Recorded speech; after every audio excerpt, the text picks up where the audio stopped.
Sandel of Harvard, in his book Justice, sets out a very interesting approach to dealing with the introduction of ethical theory and, most importantly, the use of it to cases that have relevance to everyday life. So he sets out an overview of some major ethical theories and then applies them to a selection of specific cases. I've used his book in 2 different runnings of a course on ethics at Nova Annandale, successfully, I think. The half the course, roughly, is the introduction of what you might say is theoretical material, theories of ethics, and then the other half is application, pretty much exclusively application, culminating in presentations by each student on a case of their own selection, which applies the ethical perspective that they have hopefully developed in the course, and then benefit from the comments and criticisms of their fellow students. The problem of dealing with ethical issues is illustrated by what's known as the trolley problem, which to some extent introduces the whole subject for Sandel's presentation. And this is a theoretical exercise, but it's quite illustrative of the kinds of issues and difficulties that arise in decision making. And you've probably heard of the trolley problem. I'll run through it quickly. Suppose that you're standing, you find yourself on a trolley hurtling down a track at 60 miles an hour. Up ahead you can see 5 workers on the track. You try to stop, you can't. The brakes have failed. You don't know what you're going to do. Then you notice off to the side a side track. And that track has at the end of it a worker, or has on it a single worker. So what do? You can turn the trolley onto the side track. You can do nothing. If you do nothing, 5 workers die. If you turn the trolley onto the side track, a single worker dies. What is right off the top of your head, what is your reaction to this situation if you suddenly found yourself in it? How many would turn onto the side track? Okay, how many would just let it keep on going? Hands off. How many are sitting on the sideline waiting to see how this discussion turns out? Well, I don't know, because I didn't. Okay, then essentially you would stay on the track. Yeah. Okay. Most people would raise their hand and say, yes, I'd turn onto the side track. Sort of initial reaction, not quite reflexive, but almost perhaps intuitive. Mm-hmm. You would favor saving 5 lives at the cost of 1.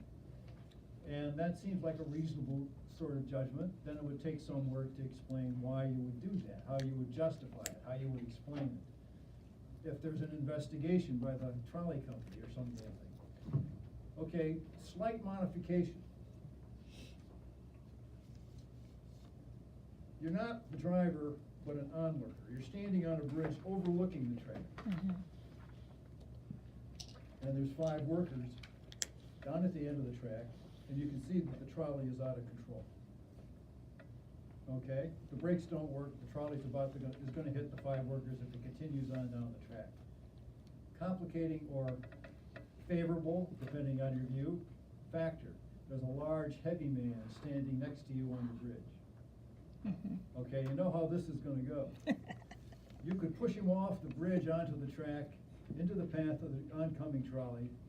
He would die, the 5 workers would be saved. Now, of course, you consider jumping onto the track yourself, but you're much too small.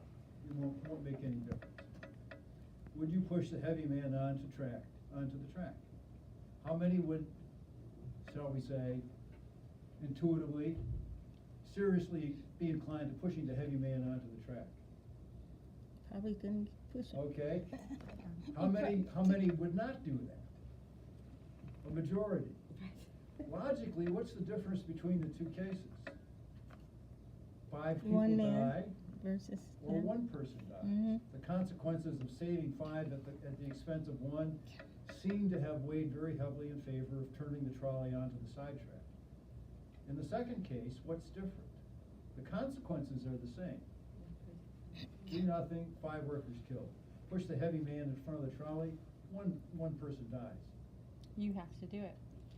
Well, part of, there are some differences. You don't have to do it. You're directly attacking an innocent person in the second case. In the first case, you're not attacking the innocent person. You You're just converting say the trolley. yeah. But you're not attacking the innocent Right. person. So maybe it's a question of intent. So, but it gets complicated.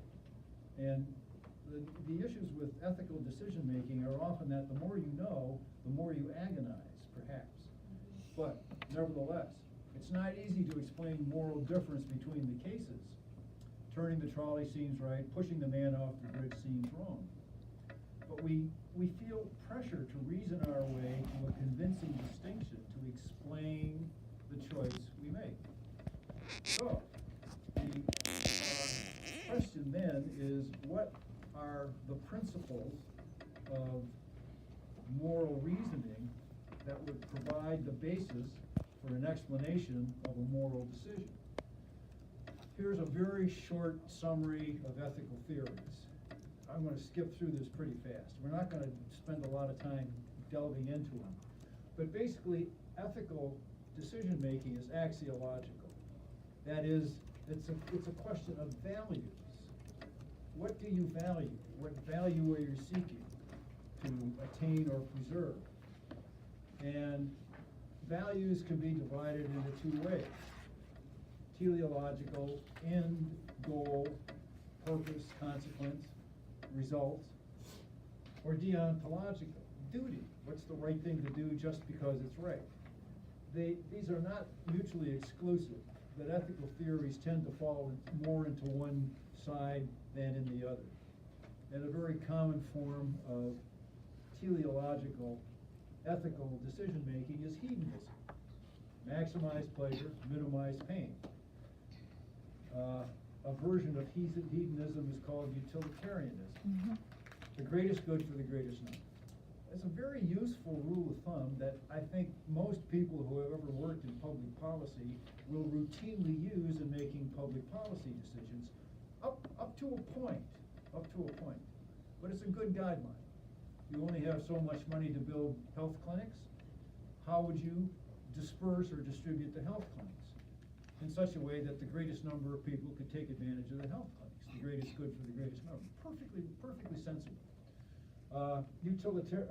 Virtue ethics is also end or goal oriented, but it's mostly focusing on the agent, the actor, not the action so much. The end or goal of virtue ethics is to achieve happiness, eudaimonia, flourishing by habitually virtuous action. Turning to the duty side, the ethics of rights, or rights-based ethics, insists that individual rights must be protected. A very popular version is libertarianism, which says the right to do what you choose or do what you want must be respected. So your right to act in accordance with your wishes, desires, whims, choices must always be respected up to the point where it interferes with someone else's freedom to act on their wishes, wants, desires, or choices. Then there's a version of duty-driven ethics that's basically egalitarianism. Justice is fairness, equalizing opportunities. John Rawls is famous for this. In some ways, the gold standard for duty-driven ethics is the categorical mandate. Act according to universal law, no exceptions. Each of these has attractive aspects, and all of these are widely used, but each has drawbacks. So we'll take a quick look at some of the limitations that come up against the use of these particular techniques. We'll turn to utilitarianism first. The greatest good for the greatest number. The classic case, in some ways, of this particular version of theory being applied is the case of the Crown versus Dudley and Stevens. R means rex or regina. It means that the monarch is a party to the dispute. Typically in criminal cases in Britain, it's the Crown who's the plaintiff. Dudley and Stevens were the defendants. They were part of a group of 4 English sailors stranded at sea in a small lifeboat. The lifeboat still exists. The ship that sank, of course, is long gone. This is a sketch of what it was like. And they were 1,000 miles from land. Aboard the lifeboat, they had 2 cans of preserved turnips, no fresh water. Dudley was the captain. Stevens was the first mate. There was a sailor, Brooks, and a cabin boy, Parker. The stranded sailors, for the first 3 days, had small rations of turnips. On the 4th day, they caught a turtle, subsisted on the turtle and the remaining turnips for the next few days. And then for 8 days, they ate nothing. Dum-da-dum-dum. The cabin boy, by this point, was lying in the corner of the lifeboat, more or less comatose. He had consumed seawater and became ill. And on top of the dehydration and starvation, he slipped into what was probably a coma. He appeared to be dying. So the 19th day, Dudley, the captain, suggested drawing lots to determine who would have an opportunity to excel by volunteering to be killed and eaten. This is typical military, procedure. No, not really. Brooks, the sailor, refused. Next day, no ship. Dudley told Brooks to avert his gaze and motioned to Stevens that Parker had to be killed. Dudley offered a prayer. This is the 20th day. Told the boy his time has come, and then cut his throat with the penknife. For 4 days, the 3 men fed on the body and blood of the cabin boy. Dudley describes their rescue in his diary. On the 24th day, as we were having our breakfast, a ship hove into view and they were picked up. Okay, Brooks, the sailor turned state's witness. Dudley and Stevens went to trial. They confessed they had killed and eaten Parker. They claimed they had done so out of necessity. Someone had to die so the others might live. A pure case of utilitarian justification. How would you have decided if you were the judge in the case? Ponder that.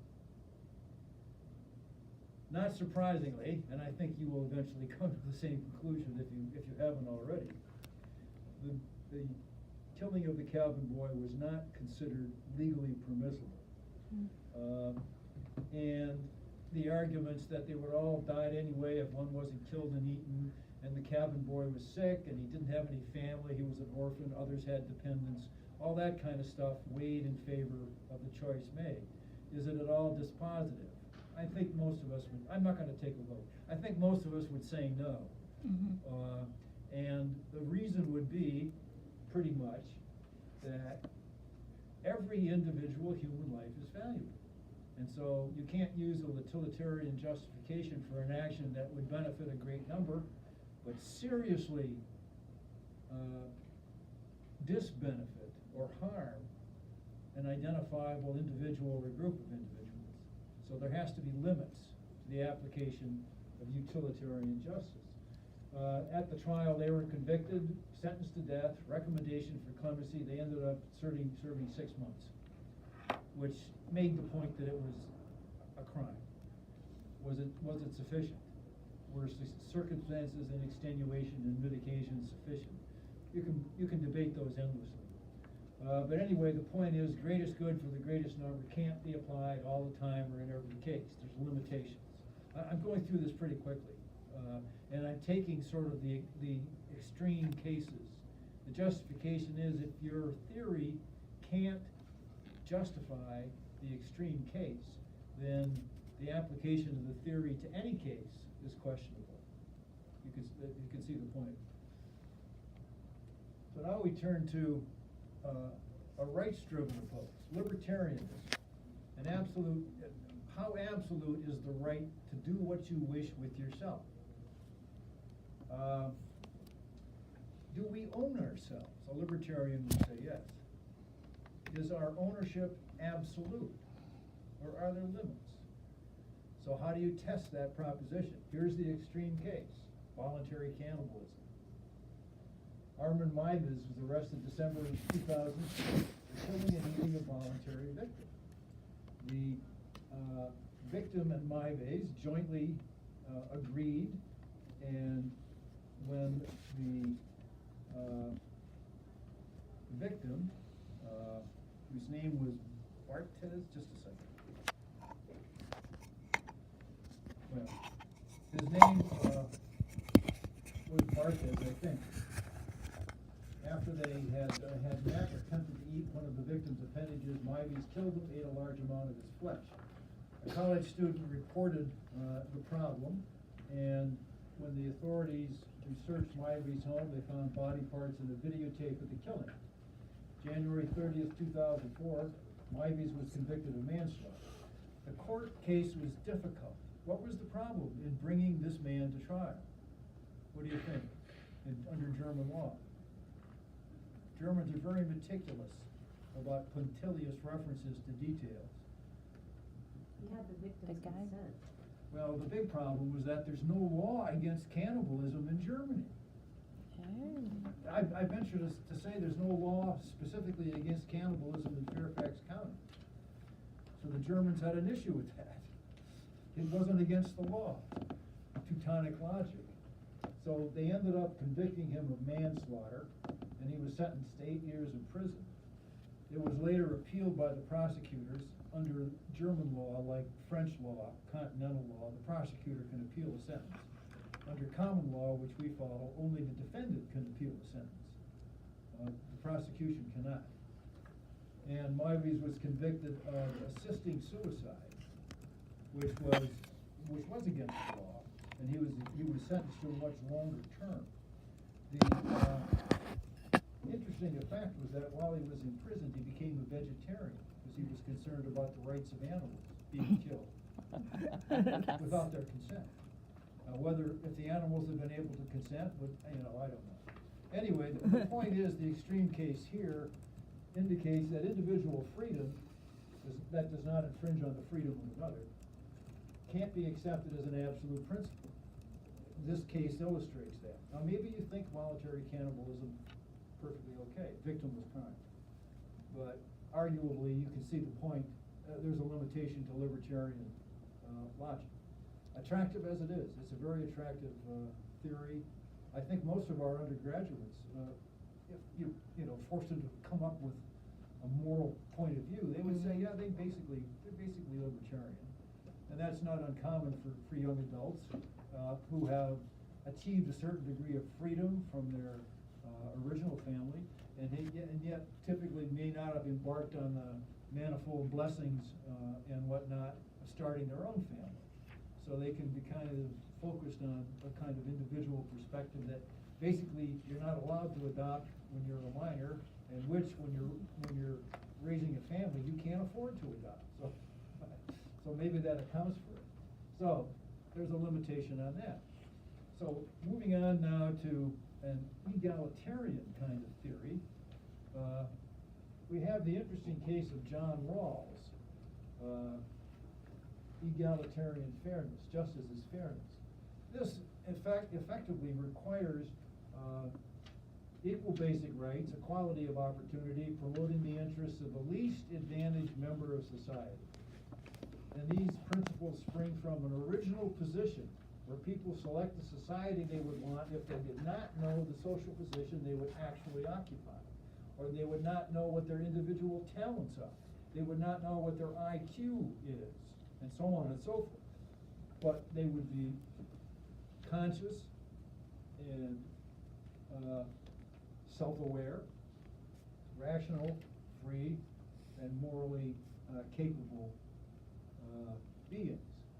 So the theory is, from the original position, there would be an agreement about the rules that would govern the society they would live in, rules of the game. And since nobody would know where they would end up, there'd be some due consideration to reasonable accommodation of the interests of any member at any level of society. That's the theory. It's a nice theory. I don't know if they've ever actually tried to get a group of people together to negotiate it. You can't actually get them in the original position. The problem is they know nothing of themselves or their natural abilities, so they're agents that are conscious and aware, but in a way they don't have any self-identity. So it's tough to use this as a criterion for decisions. So there's some limits to it, although this argument is perhaps the strongest and most well-developed elaboration of the justification of egalitarian justice. It's quite prominent, and it's very impressive. But nevertheless, there's something about these somewhat disembodied decision makers, as opposed to actual people in society, that, you know, makes it a little too abstract or theoretical, perhaps. Then we turn to, in a way, one of the most impressive ethical theories is Kant's categorical imperative. Kant sees individuals, human beings, as sentient beings and have a special place in the scheme of things. Morality is based on an ultimate commandment of reason, practical reason, achievable in Kant's view by all or any rational creature, from which all duties and obligations derive. It's a categorical imperative, absolute unconditional requirement obeyed in all circumstances. The formal definition or presentation is act only according to that maxim or principle whereby you can at the same time will that it should become a universal law. That sounds kind of complicated. But in fact, you take a concrete example, lying. Lying is always wrong under this theory because if it were a universal practice, it would be impossible. Nobody would believe anybody. And a lie depends upon the person you're lying to believing that it's true. But that's impossible if everybody lies.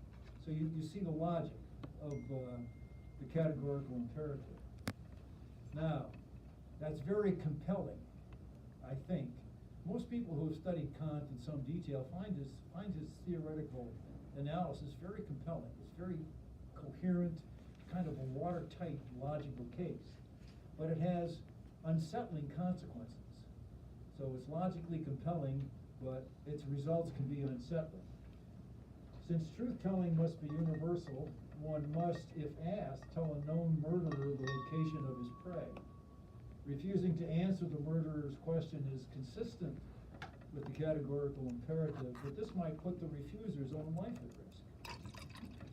This seems to be inconsistent with the high value of human life that is required by the categorical imperative.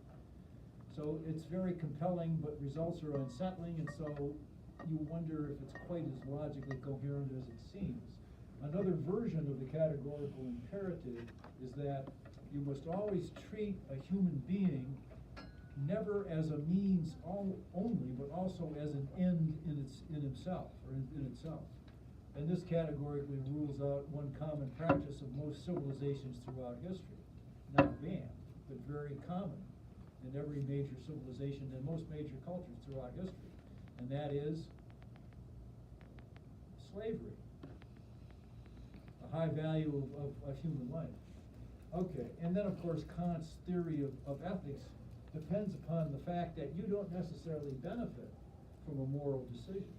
And in fact, a decision doesn't count as a moral decision unless it is done out of a sense of duty, not because you might get something out of it. So doing something that is honest, speaking the truth, where you will benefit from speaking the truth, to the extent that you're doing it because you would benefit, to that extent it's not a moral decision. To the extent you do it because it's your duty to tell the truth, to that extent it's a moral decision. So this gets a little odd in some ways. Telling the truth because you would benefit may be commendable, but it isn't a morally commendable action. Kant is kind of categorical. Okay. You can see, I think, from these examples how the introduction of ethical theory is presented, and you can, this is a highly summarized and simplified version. You can see the main points, and the point is that they all seem to have some limits. Okay, we turn now to what I think Sandel regards as perhaps the most interesting ethical theory, and that's the theory of the ethics of virtue. And this essentially is Aristotelian ethics. Now, Kant and Rawls don't believe that a decision about an action, about the morality of action, is a matter of rewards and deserts. Those questions are independent of the decision, for example, to respect rights or to obey a categorical imperative. It's not a question of who deserves what. It's a question of who has a right to what. It's not about rewards and deserts. That seemed a little odd in some ways. Aristotle places great emphasis on rewards and deserts. The point, the goal of human action is happiness, eudaimonia, fulfillment, flourishing, achieved by developing excellence in action. And excellence is not a singular act, but a habit. Cultivating good habits or virtues is the heart of morality. Different human powers are perfected by various virtues. Here's a classical list of the traditional virtues. Speculative intellect, knowing for the sake of knowing, protected by or developed by knowledge, understanding, and wisdom. Knowing that something is, knowing why something is, knowing the ultimate explanation for something. The practical intellect, knowing for the sake of doing something, perfected by art, knowing how to do things in the practical order, craftsmanship, a skilled trade, and prudence, knowing how to do things in the moral order. And then we turn to the power of choosing, the will, and that's perfected by justice, which is the habit of choosing so that each gets what that one is due. Very simple statement. Of course, the devil is in the details. What does one do? Who decides? How do you give what one is due? And of course, there's almost always some disagreement about any particular decision. Then the basic animal appetites, we are biological creatures, are perfected by fortitude for the driving appetites that enable one to overcome obstacles to achieving a difficult good or avoiding a difficult evil, fortitude, and then temperance, moderate use of sensual goods. So Aristotle sees there's a kind of progression from individual moral development to playing your social role. The social role is the most important thing, in a way. Community is very important. So you have to know yourself, identify your capabilities. You have to be true to yourself, develop your capabilities. But these capabilities then are used in a social context. For Aristotle, sharing in the life of the polis, the city-state, the ultimate function of a citizen. And for the human being, the highest function of a human being, a participant in the self-government of an ordered society. So you have to know where you stand on the public issues, form your views, take that stand, express your views, stand and deliver, defend your views. Okay, this is all by way of warm-up here. I'd like to turn to a case now that arises. Well, I should point out the structure of virtue for Aristotle is a kind of balance between emotional extremes. And the happy medium is where virtue lies. And this is the simplest way to understand it. Courage. This is a matter of the proper exercise of the proper degree of the emotion you might call daring. So, a deficiency of daring is cowardice. An excess of daring is recklessness. Those are both vices. Courage is that happy medium, the big hump in the curve of proper daring. And when you're talking about the virtue, you typically don't talk about the vices. You're talking about striking the balance between something like boldness over here and caution here. And a more realistic way to think of courage is it's the right mix of caution and boldness. It's not the right mix of cowardice and recklessness. That'd be an odd way to put it. But logically it stands as the medium between the two extremes. So it's pretty simple to see it in the case of courage. It gets a little more complicated with some other virtues. But we're just dealing with the bare bones here. So let's look at a particular case. For Aristotle, the goal or purpose is very important. this determines a number of things. And so here's a case where it sort of comes to a head. You've got it to read.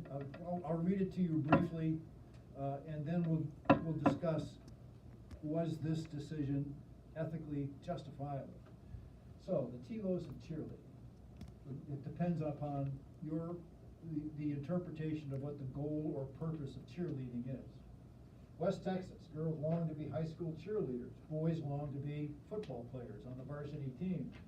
Callie Smart was one of the girls who wanted to be a high school cheerleader, though she had her cerebral palsy and moved about in a wheelchair. One year, her dream came true. She was made an honorary freshman cheerleader. The fans delighted in her. The football players loved to see her dazzling smile. Then the next spring, at the end of the season, Smart was kicked off the squad. Safety reasons. So, I hate people treating me like a baby, she says. No one makes fun of me at school or on the field. They always yell, "Go, Callie." In fact, the fans are greatly charged up by the sight of Callie wheeling up and down the sidelines, waving her pom-poms, and getting the crowd riled up, aroused. So she was relegated to honorary cheerleader on the junior varsity team, not allowed to cheer at away games, no longer allowed to wheel her chair up and down the sidelines. She was told the honorary cheerleading position was being abolished, and so for next year, if she wanted to continue, she would have to try out just like anyone else, a rigorous routine involving splits and tumbles that she could never master. What's the initial reaction from hearing this? Does anybody think this can be justifiable? Nobody. Does everybody think it's unjustified? I mean, I'm sure it has something to do with safety or somebody. I mean, when you first read it, your visceral response is boo, like that sucks. But then if you look at it, if you continue to look at it, I mean, You say there might be some logic to the safety thing. there might be some logic to the reason that they're saying this.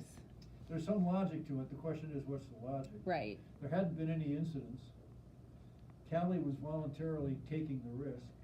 She could sign, or her parents could sign a release. True. So the safety thing, it seems a little fishy, although you could probably make a case for it, right? In many ways, the regular cheerleaders had to sign releases with all those throwing bodies in the air and this kind of stuff, chance of breaking your neck. Well, if she's on the side of a football field, I mean, there's a chance she could get Yeah, but that's true of anybody on Yeah. the side of a football field. Hit by a player or- Exact medical condition, maybe she has to be pulled off the field for a possible emergency or something. I don't know. No, she seems to be perfectly capable in the wheelchair. But I mean, next year, I wanna try out to be a cheerleader, and I have to have my therapy dog with me at all times. So, He is would that, probably make it. I will not make it, right? Because you can't, I assume you can't bring a dog on the field. But anyway, the point is this. What's the telos of cheerleading? The justification that Sandel suggests, he might be just trying to be provocative, is that just like the best flute players are the ones who get to play the best flutes,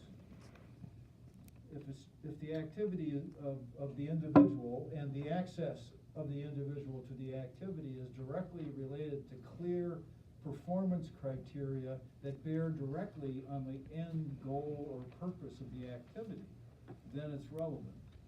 And so the parent who raised this complaint and pushed it through, the father of the captain of the cheerleading team, arguably was saying that giving Callie this honorary position degraded the standing of the regular cheerleaders. Do you see the logic of it? I think you can make that argument. Do you buy it? No. So what is the telos of cheerleading? That's the question. It's obvious. It obviously is to rile up the crowd, and Callie was very good at that.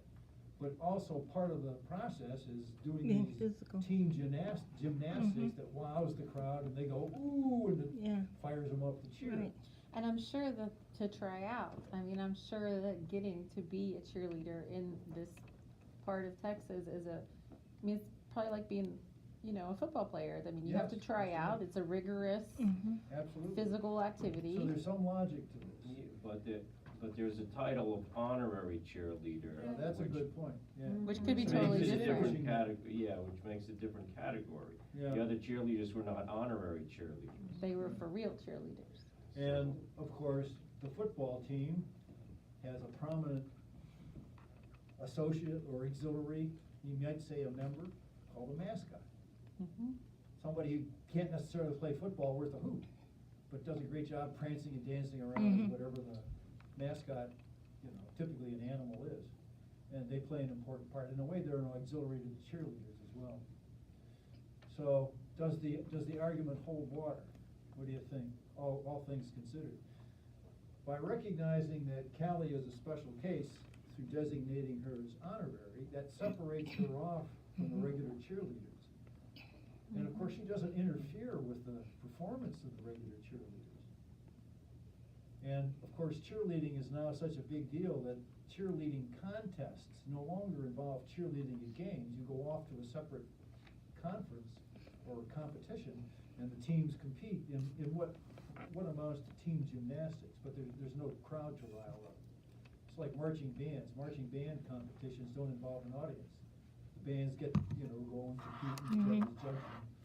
Although arguably the point of a marching band, at least in the United States, is to march at halftime during a football game. And she's also not taking away from anything, she's just adding, you know, just like you said, ordinary. That's a So good she's point. not, yeah, she's not taking away, so, and I'm sure she already has in place being a special ed, you know, CP patient, or she may be in regular school, I don't know. So, you know, she's not taking away from any resources as per se. That's a So it's good just point, yeah. ordinary with her smile, like That's they right. even said that in the Just her second. smile and enthusiasm, Yeah. the fact that overcoming the handicap of Yeah. being in a wheelchair, she's still able to, Yeah, you know, it's just transmit just a enthusiasm. addition, Yeah. And And second of course, thing is I guess the bigger question is honor necessarily a zero-sum game? And no, the answer is no. This isn't like, you know, an athletic competition, where only one person can get the gold medal, right? This isn't that kind of thing. In a way, whatever additional attention the cheerleading squad gets is shared in a sense by the whole squad, even if it is the honorary cheerleader. So, how would we come down on this? How many would support, go ahead. Oh, I was thinking that, you know, in school it's important to have inclusion. So, I know besides cheerleading, there's also like a pep squad that cheer on the cheerleaders in the stands. They can just make a policy where it will be more safer for her. I mean, if you wanna argue the safety, but I just think it's blatant discrimination against people with disabilities. I It think, does sound yeah, I like think that, the doesn't it? safety is just what they came up with. Yeah, just as an excuse Yeah, or safety does sound something. like. You kind said of it was cover somebody's dad complained. Yeah. Yeah. Yeah, he It's- probably it's- gave a lot of money to It the sounds like school. misplaced jealousy to me. yeah, But exactly. you don't wanna judge somebody without knowing for sure what their intent was, but it does look a little fishy, yeah. Isn't there something, you know, unethical about them using a safety excuse if that's not invalid, Yeah, I say actually it's truthful? unethical. Yeah, because that's hypocritical. Say somebody that's could okay. sue the school because But- they're not including her. Maybe. So since it's a true case, is there a conclusion or you don't know There is that? a true case, and I think the conclusion is that there was a lot of complaint about this, but I think it stood. Like she's I allowed think it to stood. I think, I'd have to, I've got it follow up, researched, yeah. but I didn't think we wanna necessarily get down that far into the weeds. We're just trying to look at the sort of the principles involved. Let me talk about a couple of cases, students have turned up in these courses. I don't have anything to display on that, but here's one that I found particularly interesting, the question of, But please keep that in mind, like we are running little late, so. I'm sorry? It's 4:13 and. Okay, I can stop here. No, we can talk. you know, like Okay, I'll do It's this. short. Yeah, in this, yeah. I have until 4:30 and then I have to stop, or what? No, it's already past, at 4:10 we have Yeah, but he the. started a Okay, little I- late. No, it's just 4:13. It's not 4:30 yet. Okay, I'm perfectly willing to stop here. You go. My question is, what else do you have to say? Well, I can go on indefinitely, I have a number of cases from the students and whatnot, but it's a question of time. Yeah, We and, can discuss for 10 more minutes. yeah, and then 10 my, more minutes? yeah. So Okay, until I agree. 4:20, it's 4. 10 more minutes. Yeah. One Okay. student came up with a project or a case questioning the justifiability, the ethical justifiability of private prisons operated for profit. Ethical or unethical? Unethical. Unethical. Okay, why is it unethical? See if you did as well as the student. Okay, well, his suggestion was incarcerating people is the job of the government. It's a governmental function, protecting society from wrongdoers. And we had debtors' prisons before the Constitution was adopted. People, in a sense, were held for ransom for their debts.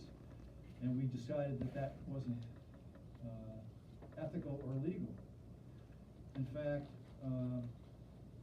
in a sense, this kind of private incarceration, in the student's view, gets close to something like slavery. And of course, there was a practice to put prisoners to work in chain gangs. So in effect, they were used in forced labor, which gets even closer. Although the logic of that was the prisoners should defray the cost of their imprisonment. Right. But we don't do that anymore. I think chain gangs are out, as far as I know. Well, we don't have It's still chainings, but where I labor. live, they make They them. do Pick yeah, up paper. but they get paid. The highways. Yeah, they Well, pick up They get trash paid and a stuff. pittance, Yeah. So my question is, are we talking about, when you say private incarceration, that's still the government paying a contractor to Yes, do it, who right? So maintains it's, so it's still a government It's a gov- managed, yeah. operation, Right, it's it's under just a government different, supervision, yeah. different pay methodology for how the government is managing it. I mean, the government does a lot of government things that By they hire contract. contractors for. Yeah, that's right. In fact, we even contracted out, Even physical military. security and combat teams. Yes. This would otherwise be known in earlier times as hiring mercenaries. Although we don't use that term, but But the it distinction. might as well, 'cause The it is. distinction, type, all right, so that profit, could be appropriate under, a fair contract, under proper supervision by the contracting authorities. I guess the claim is that the private prisons in fact have excessive control that's not monitored or supervised. But it's Yeah. also not Well, in that their would be the interest to government's fault. rehabilitate prisoners, it's in their interest to keep them in prison. Yes, the question is whether the rehabilitation thing is an important part, or whether the basic point of incarceration is to separate wrongdoers from the public for the public safety. So you can debate that. And you can make the point that as far as the incarceration part goes, maybe it should be allowed. The other problem, though, is that we have a capitalistic society which is driven by profit motives. So these prisons are operated for a profit motive, not for the sake of protecting the public. I mean, they don't run the prison to protect the public, they run the prison to make money. Does this, in a sense, distort the proper nature of lawful incarceration? It's a question. I think the students agreed that the private prisons are fundamentally unethical. The instructor disagreed. I said the basic problem here is not private prisons, which makes some sense. If you've got to incarcerate people, you don't have enough prisons built, what are you gonna do? You will hire out or rent or whatever, or contract out control of these people, if they need to be separated from society. But I think the main issue is that what we have is excessive rates of incarceration in the United States. It doesn't compare with any other country except perhaps North Korea. And it just doesn't make sense. It's excessive application of strict drug laws, 3 strikes and you're out, and the undeniable fact that it's raped up and imprisoned an excessively high number of minorities, especially African Americans. So there's obviously something wrong with that. And in a way, I think that's the fundamental problem in the private prisons is a secondary issue. But I think that's about as much as we can stand on ethics for the time